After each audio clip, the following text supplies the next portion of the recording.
O Brasil, como a propaganda governamental não cessa de alardear, conseguiu reduzir pela metade o número de mortes de aidéticos no país. Esse resultado foi obtido por meio da doação maciça de remédios pirateados, que custam aos cofres públicos 300 milhões de dólares por ano.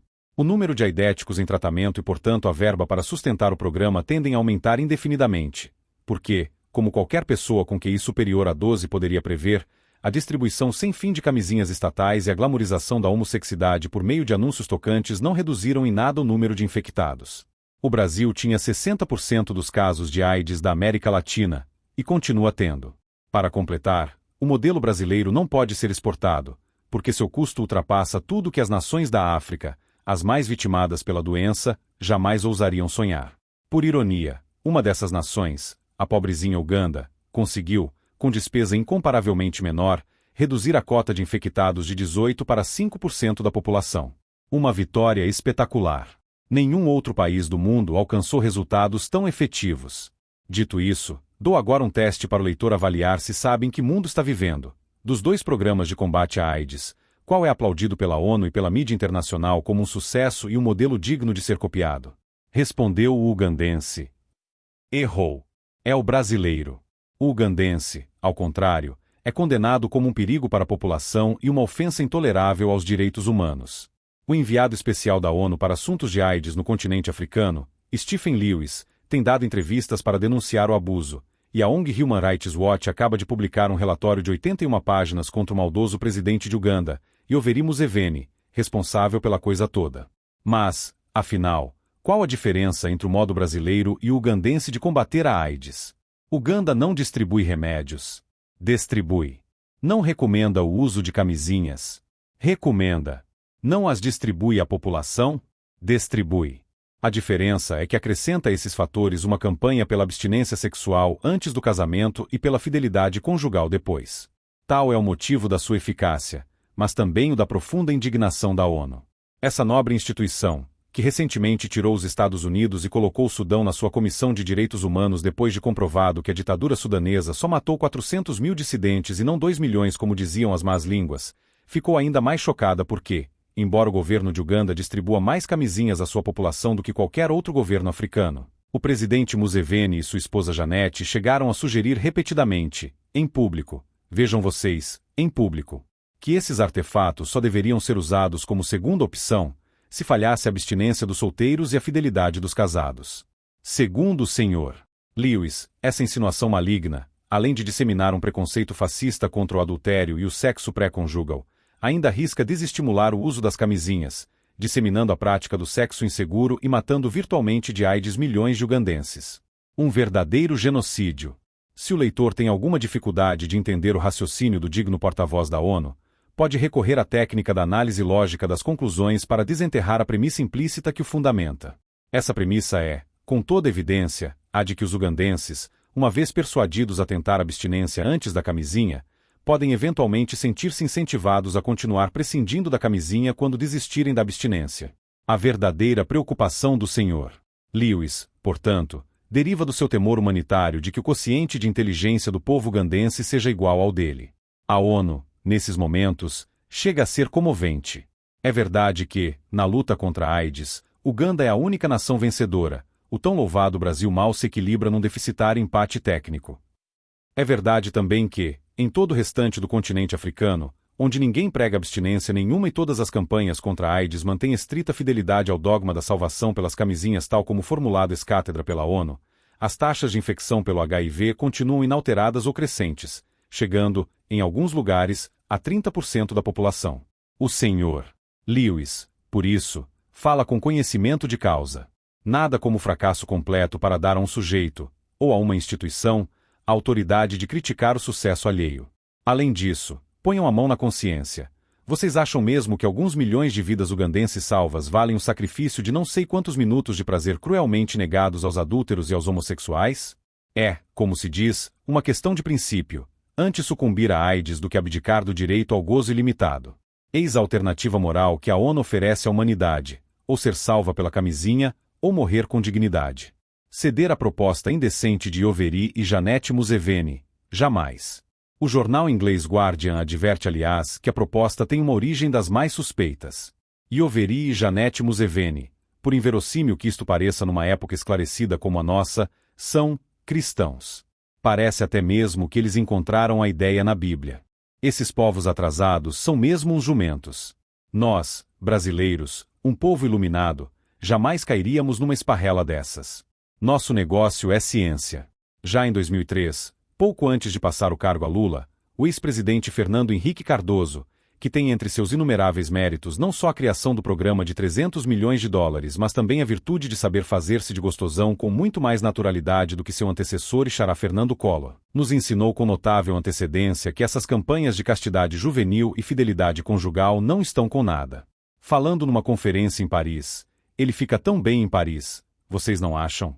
Ele disse que essas campanhas só servem para confundir as pessoas.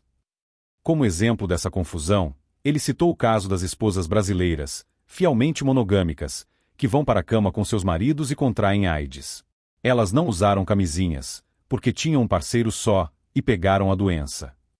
O próprio Senhor Lewis não alcançaria a profundidade desse argumento, segundo o qual a fonte do perigo não está nos maridos que traem, mas nas esposas traídas, não está no contaminador, mas na contaminada. O pensamento do grande intelectual Uspiano chega, aí, às raias do sublime. Com poucas e fulminantes palavras, o autor de Dependência e Desenvolvimento na América Latina, o único livro que se tornou clássico por meio do esquecimento geral, reduz a pó a tese de seu amigo Alain Peirefit, de que as sociedades progridem na medida em que nelas imperam os laços de lealdade e confiança. Sociedade normal, sociedade progressista, na doutrina FHC, é aquela na qual a deslealdade está tão generalizada que mesmo as esposas não podem confiar nos maridos. Quando a lealdade falha, como é justo e normal, não se deve, portanto, fazer uma campanha para restaurá-la, mas, ao contrário, oficializar a deslealdade tornando a camisinha, em vez da fidelidade, uma obrigação moral dos cônjuges. Da minha parte, acreditando piamente que o nosso ex-presidente não seria hipócrita ao ponto de desejar uma moral para as famílias brasileiras em geral e outra para dele próprio, admito que Dona Ruth não deve mesmo, em hipótese alguma, permitir que seu marido venha com coisa para cima dela sem uma camisinha. Talvez até duas. Se ele já veio para cima de nós todos sem nenhuma, é tarde para pensar nisso. Relax and enjoy. Para quem absorveu os ensinamentos de Stephen Lewis e Fernando Henrique, a inconveniência absoluta de sugerir fidelidade e abstinência salta aos olhos. É de uma clareza lógica formidável, não é mesmo? Só aquela besta do Museveni é que não entende. Ele e a mulher dele. Também, que se pode esperar de uma idiota que acredita no marido? Além de preta, a cretina é cristã. Só falta agora quererem que a gente leve a sério Nossa Senhora Aparecida e a Condoleezza Rice. Já o relatório da Human Rights Watch enfatiza outro aspecto ainda mais repugnante da campanha ugandense. Ela é feita, horror, com verbas doadas pelo governo americano. É verdade que, no planeta inteiro, os Estados Unidos contribuem mais para o combate à AIDS do que todos os demais países somados. É verdade, portanto, que a maioria das campanhas anti-AIDS em todo o mundo são feitas com dinheiro americano.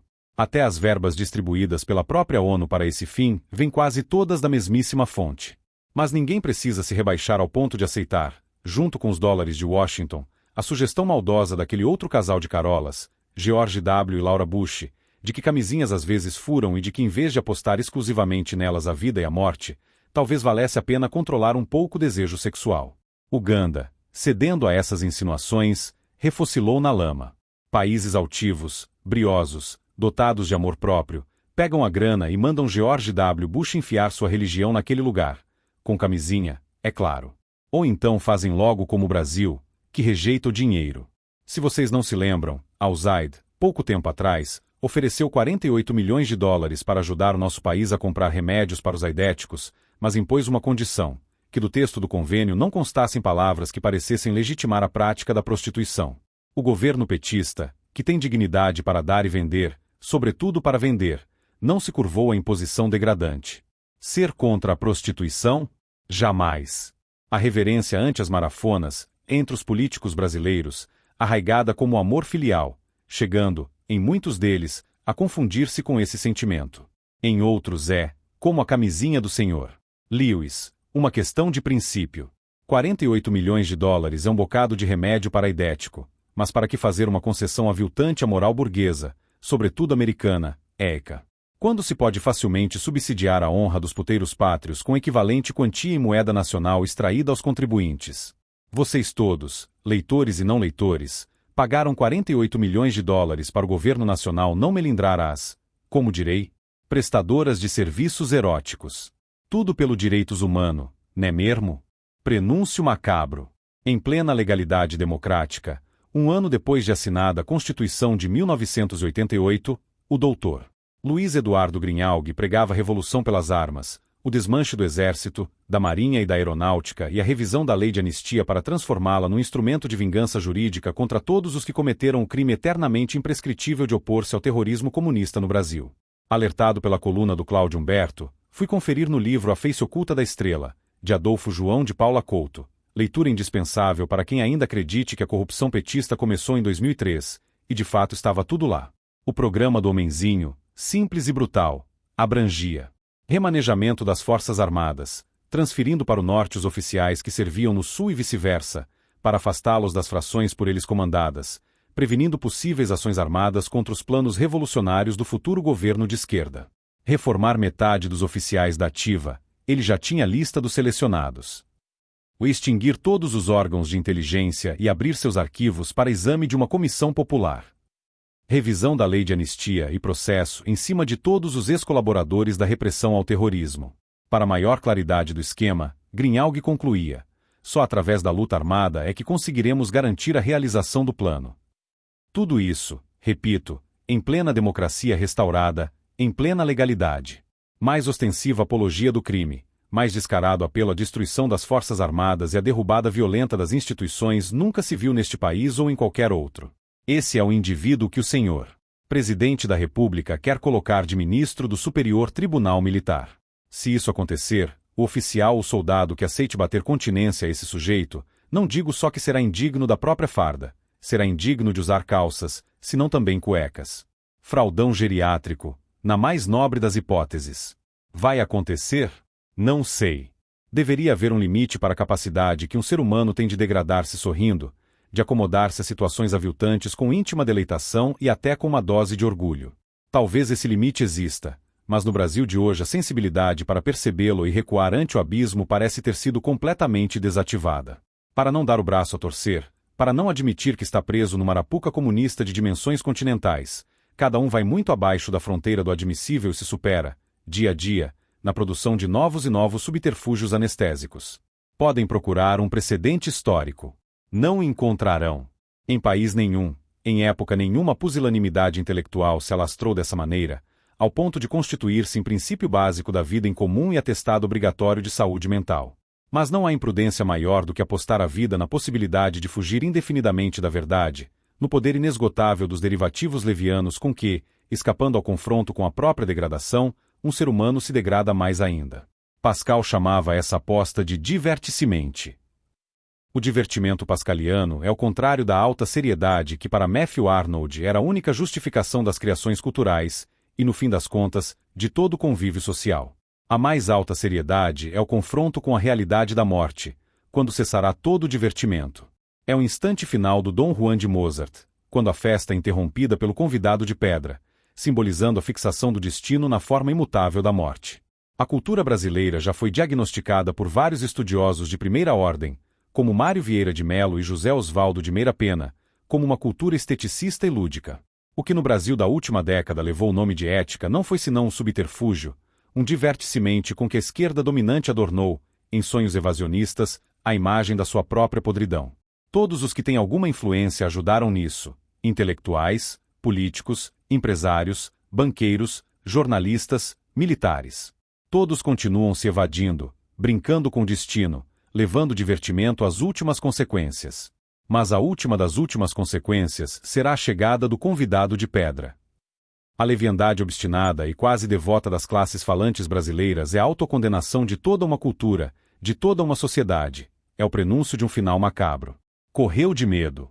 Informado de que os refugiados políticos na Espanha vão pedir a sua prisão pelo fuzilamento de 15 mil cubanos e por mais outros tantos delitos que, segundo o livro negro da Revolução Cubana, elevam para 100 mil total de vítimas da sua revolução, Fidel Castro pulou fora. Anunciou que não vai à cúpula ibero-americana em Salamanca. Claro, loco si, pero no tonto. Perto de Fidel, o general Pinochet é a inocência em pessoa. Mas as personalidades são incomparáveis. Pinochet foi cruel e implacável até o limite da insanidade, mas conservou o senso da retidão, a coragem moral que o fez expor-se ao julgamento popular e submeter-se ao veredito. Fidel Castro jamais teve fibra para isso. Muito menos teria para suportar um rosário de humilhações semelhante ao que Pinochet, velho, fraco e doente, enfrentou nos últimos anos. Fidel não é homem corajoso em sentido próprio, porque a coragem está essencialmente ligada à honra e à dignidade, que ele jamais teve. Ele é apenas um homem violento, um bandido vulgar com um talento invulgar para o histrionismo e a mentira, um sociopata verboso que começou sua carreira oferecendo-se para cometer assassinato político em troca de um cargo e subiu na vida ludibriando seu povo e o mundo. Se querem conhecê-lo, leiam as memórias de sua filha Lina, complementando-as com Viagem ao Corazón de Cuba, de Carlos Alberto Montaner e La Máfia de La Habana, de Luiz Grave de Peralta Morel.